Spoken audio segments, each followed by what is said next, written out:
Assalamualaikum warahmatullahi wabarakatuh. Selamat pagi teman-teman. Salam sejahtera bagi kita semua.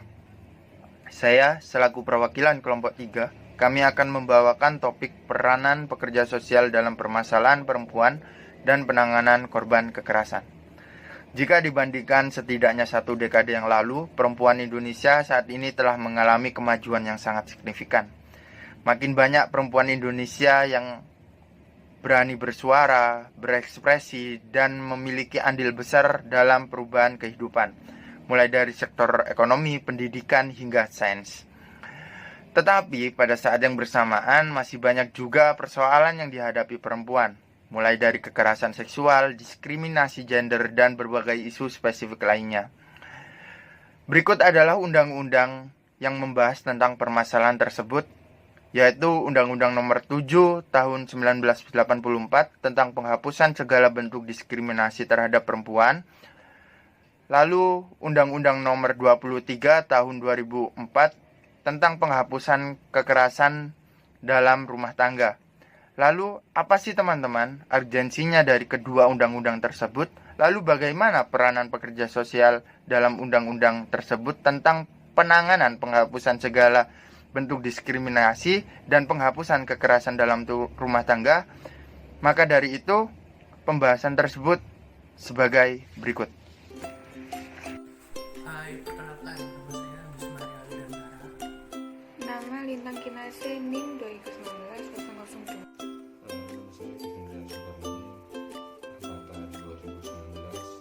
002. Nama saya Jasmine Adlina Farhani. Baik, saya Eko Wahyu. Saya Hapsani Rahmadiarini.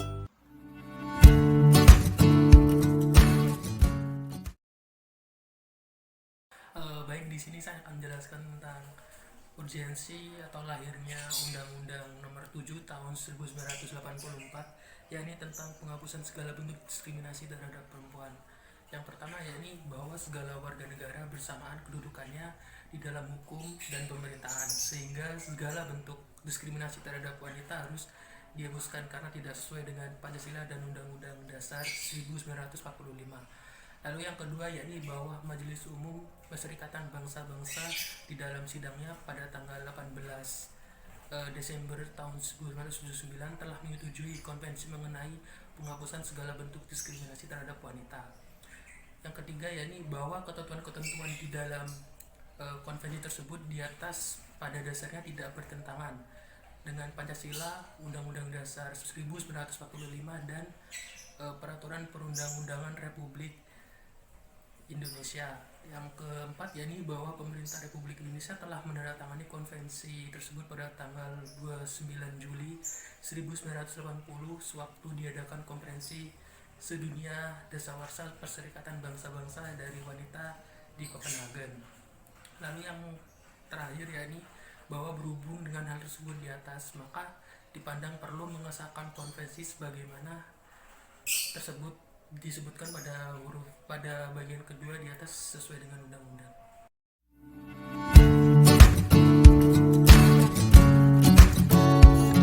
Pentingnya keadilan dan kesetaraan gender di Indonesia. Indonesia telah meratifikasi Konvensi Penghapusan Segala Bentuk Diskriminasi Terhadap Perempuan atau Convention on the Elimination of All Forms of Discrimination Against Women sejak 22 tahun lalu melalui Undang-Undang Nomor 7 Tahun 1984. Dalam perjalanan pelaksanaan CEDAW, pemerintah Indonesia menyadari masih kuatnya diskriminasi terhadap perempuan di segala bidang pembangunan. Diskriminasi ini mengancam pencapaian keadilan dan kesetaraan gender di Indonesia. Pada tahun 2000, Presiden Republik Indonesia Abdurrahman Wahid mengeluarkan Instruksi Presiden Nomor 9 Tahun 2000 tentang pengarusutamaan gender dalam pembangunan. Harapannya, pembangunan nasional akan mengintegrasikan perspektif gender sejak proses perencanaan, penyusunan, pelaksanaan, pemantauan, hingga evaluasi serta pemanfaatan hasil-hasilnya.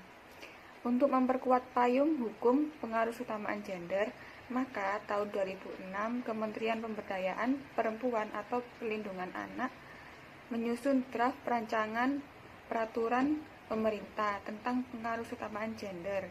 Dari aspek filosofis, Pancasila sebagai falsafah negara merupakan landasan filosofis pentingnya UU KKG, terutama sila kedua, Pancasila kemanusiaan yang adil dan beradab, dan sila kelima, Pancasila keadilan sosial bagi seluruh rakyat Indonesia. Dalam sila kemanusiaan yang adil dan beradab terkandung makna bahwa keadilan berlaku bagi setiap manusia.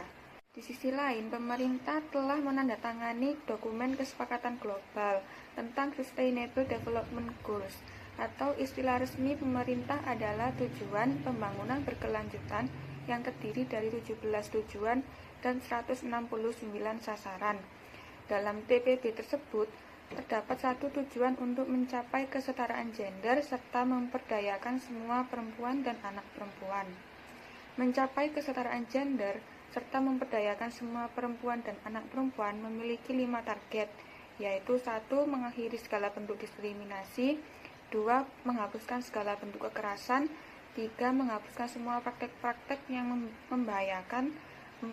Menyadari dan menghargai pelayanan dan pekerjaan, 5. Memastikan bahwa semua perempuan dapat berpartisipasi penuh dalam kehidupan berpolitik, sosial, dan ekonomi.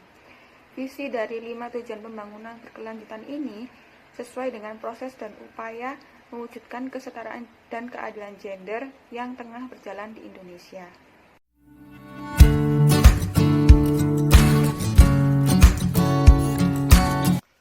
Pekerja sosial merupakan salah satu profesi yang sangat terkait dengan penanganan dan pengurangan tindak kekerasan. Misi profesional pekerja sosial adalah melayani kelompok rentan, termasuk anak dan perempuan yang umumnya menjadi korban tindak kekerasan. Setiap individu juga mempunyai hak asasi.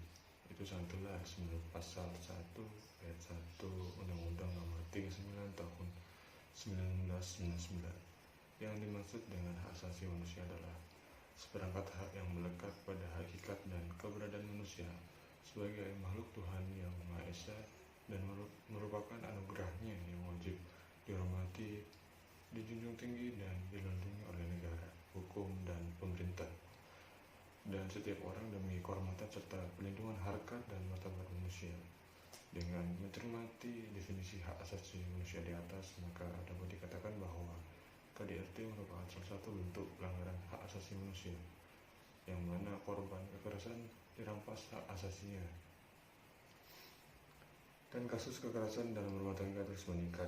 Di tahun 2019 ada kenaikan 14% kasus kekerasan terhadap perempuan, atau sebanyak 4.600 kasus. Dampak yang ditimbulkan dari tindak kekerasan dalam rumah tangga seperti timbulnya kekerasan, penderitaan secara fisik, seksual, psikis, maupun psikologis. Peran pekerjaan sosial dalam merespon kekerasan terhadap perempuan. Peran intervensi pekerjaan sosial itu dikategorikan menjadi 2, yaitu kelompok melakukan intervensi individu dan kelompok serta intervensi politik dan sosial. Intervensi individu dan kelompok, pekerjaan sosial dapat melakukan referral dan advokasi untuk menghubungkan korban dengan layanan-layanan lain yang dibutuhkan. Peran advokasi dan menghubungkan dengan sumber daya menjadi sangat esensial dalam membantu korban selain penguatan dan rehabilitasi psikologis. Dibutuhkan pula layanan bantuan hukum, kesehatan, pekerjaan, perumahan, penitipan anak, dan sebagainya. Dan pekerjaan dan Peksos berperan untuk memastikan bahwa kebutuhan tersebut dapat diakses oleh klien. Yang kedua, intervensi sosial dan politik.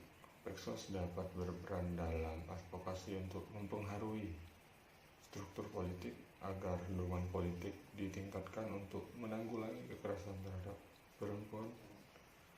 Kurangnya sensitivitas dari para pembuat kebijakan dan penyedia layanan dapat menghambat pengembangan program-program pelindungan korban serta penanggulangan yang dibutuhkan. Intervensi sosial dan politik juga dibutuhkan mengingat kompleksitas masalah penyebab dan kebutuhan penanganan kekerasan terhadap perempuan dan harus berkolaborasi dan bersinergi berbagai pemangku kepentingan di berbagai tingkatan. Peksos diharapkan dapat berperan besar dalam melibatkan berbagai pihak untuk berpartisipasi dalam menanggulangan kekerasan terhadap perempuan.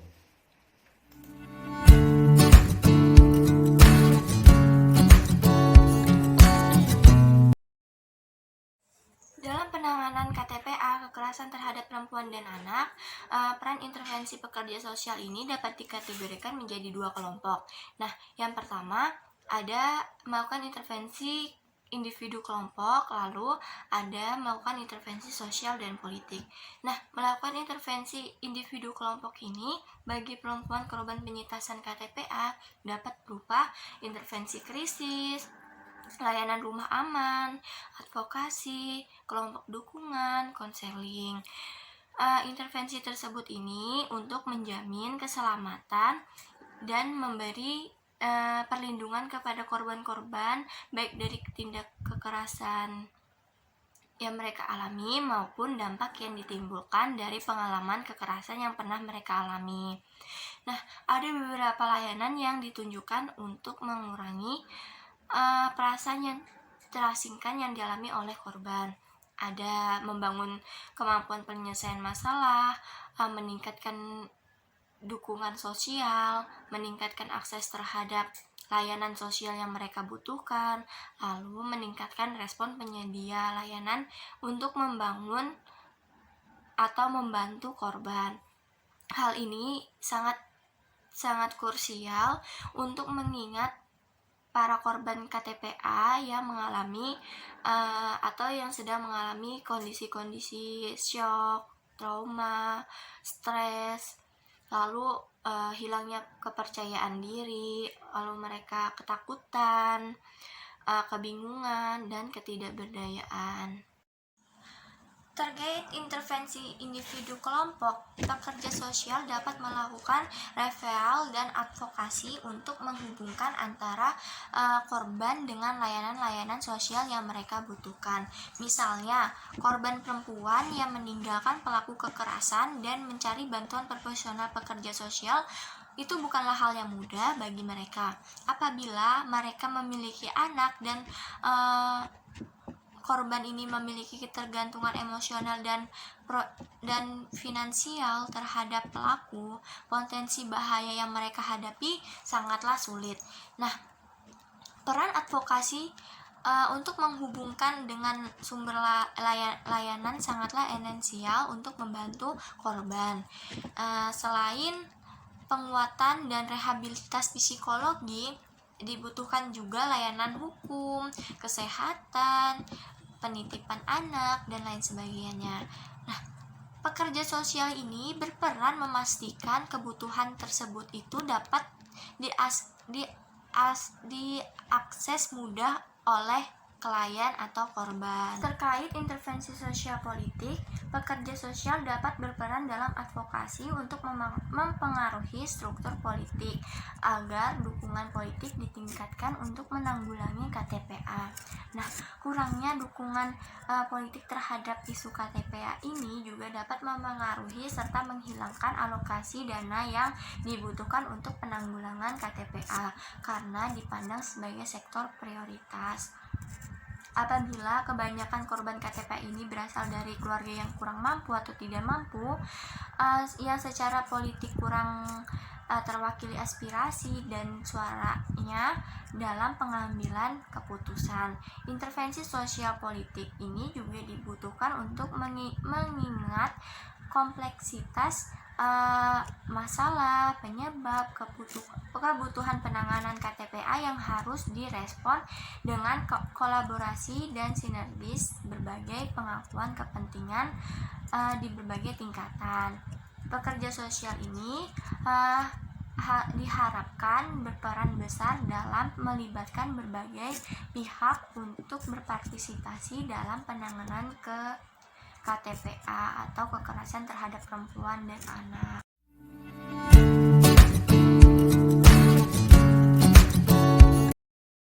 Undang-Undang Nomor 23 Tahun 2004 Penghapusan Kekerasan dalam Rumah Tangga.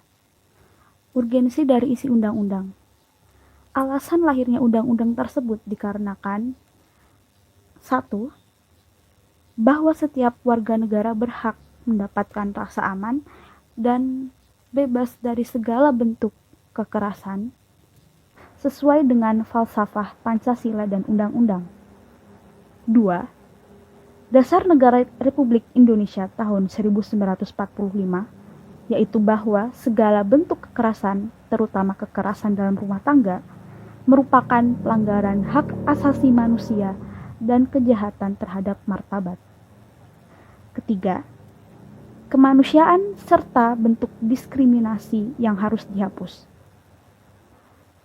Bahwa korban kekerasan dalam rumah tangga, yang kebanyakan adalah perempuan, harus mendapat perlindungan dari negara dan atau masyarakat.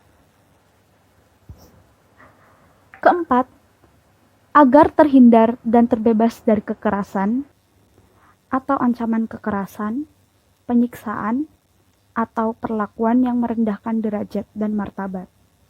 Kelima, kemanusiaan. Bahwa dalam kenyataannya, kasus kekerasan dalam rumah tangga banyak terjadi.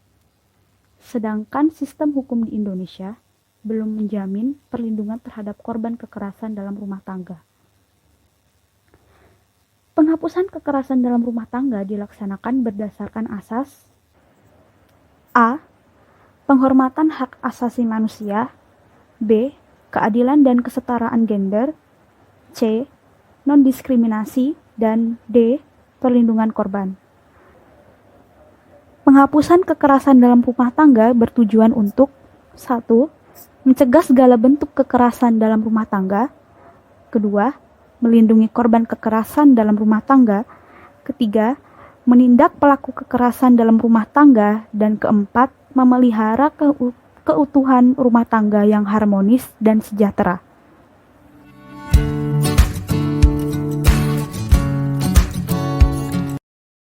Di sini saya akan menjelaskan sedikit mengenai peran Peksos dalam Undang-Undang Nomor 23 Tahun 2004 tentang penghapusan kekerasan dalam rumah tangga.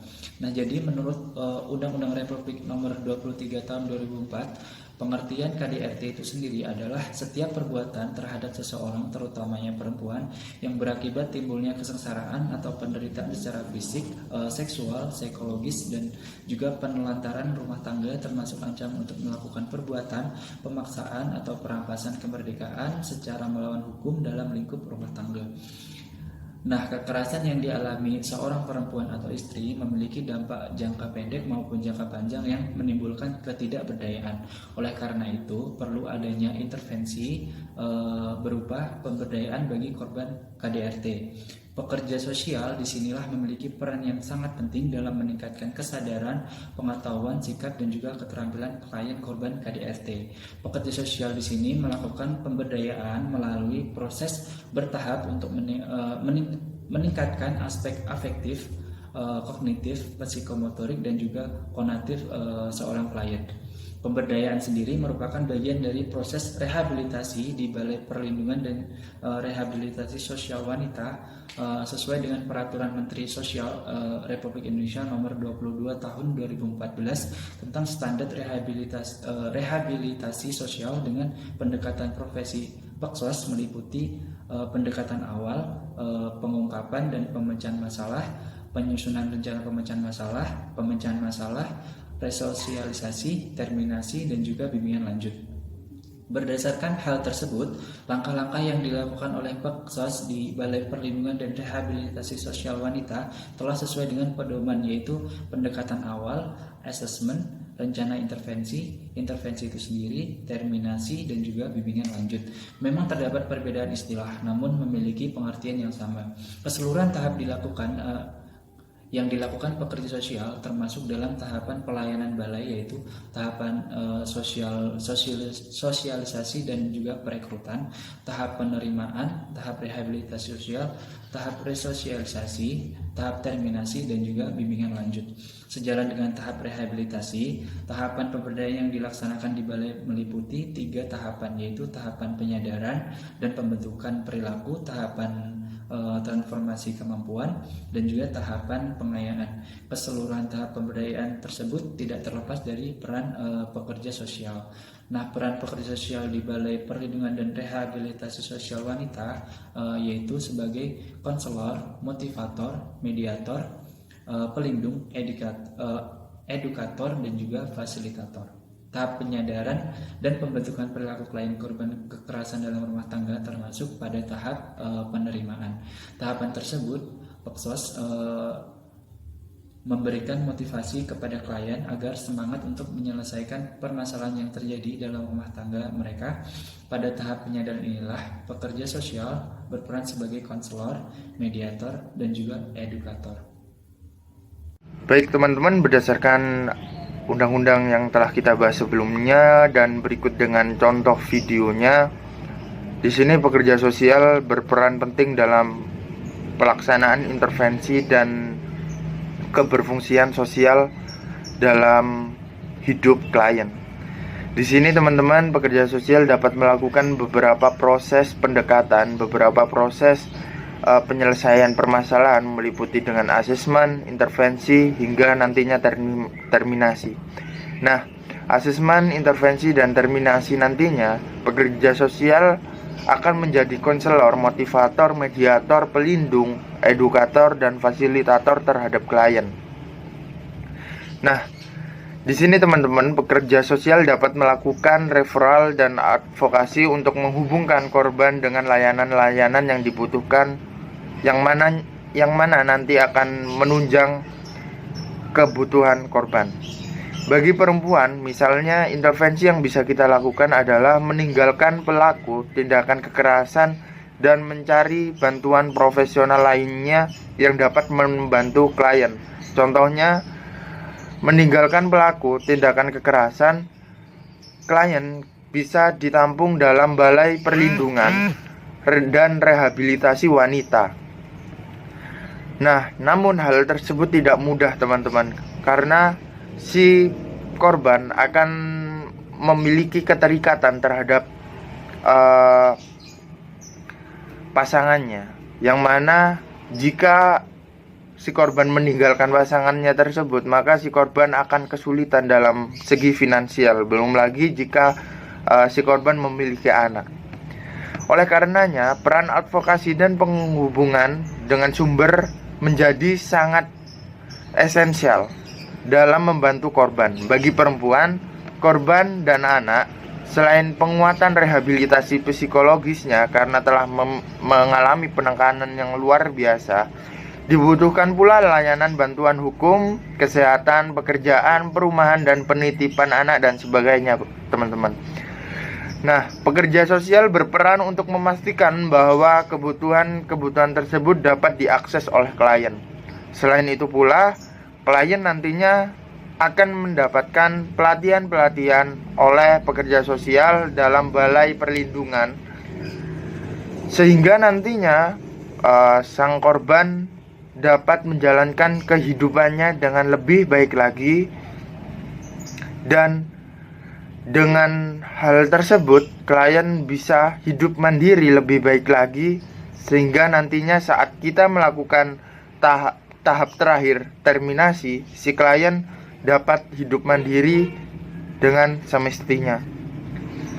Baik, sekiranya segitu teman-teman dari pembahasan kami dari kelompok 3.